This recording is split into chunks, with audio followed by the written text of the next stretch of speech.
Բարի օր Բեյրութից այստեղ 2-3 օրով գտնվում եմ ականավոր մտավորական պետական կուսակցական գործիչ Նիկոլ Աղբալյանի 150-ամյակին նվիրված միջոցառումներին մասնակցելու համար։ Քիչ առաջ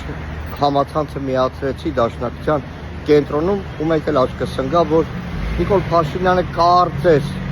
իր խոստումը կատարել է եւ հրապարակել է Արցախյան բանակցությունների հետ կապված փաստաթղթեր։ Բայց Նիկոլ Փաշինյան չէր լինի, եթե այստեղ եւս չծտեր, այստեղ եւս չմանիպուլացներ։ Նախ ամբողջական թղթադրալները չեն, այդ փաստաթղթերի մեծ մասը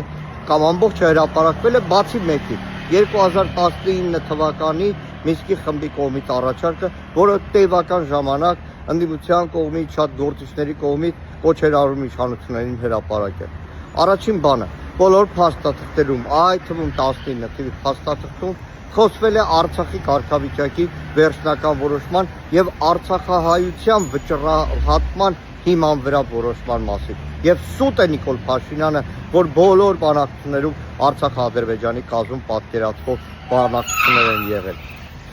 Նիկոլ Փաշինյան չէր լինի, եթե չմանիպուլացներ։ Այս հրապարակված փաստաթղթերում չկա Քիվեստի փաստաթուղթը, որտեղ փաստացիորեն Արցախը միանում էր Հայաստանի Հանրապետությանը եւ այդտեղ չկար մեղրի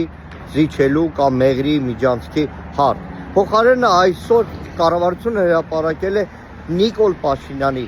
թերթում ժամանակին հրապարակված մի իբր նախագիծ, որն այդ ժամանակից մերժվել է եւ հիմա իշխանությունները փորձում են մանիպուլացնել, թե ժամանակին խոսվել է մեղրին հանձնելու հարց։ Բոլոր փաստաթղթերով պարզ է դառնում, Արցախը լինելու էր հայկական։ Ցավոք սրտի 19-ի առաջարկն Նիկոլ Փաշինյանը մերժեց եւ 20 թվականին, հետագայում նաեւ 22-ին եւ վերջնարդյունքում 23-ին Արցախը հայաթափվեց հենց այս իշխանությունների ձեռքով։ Լավ լինեք։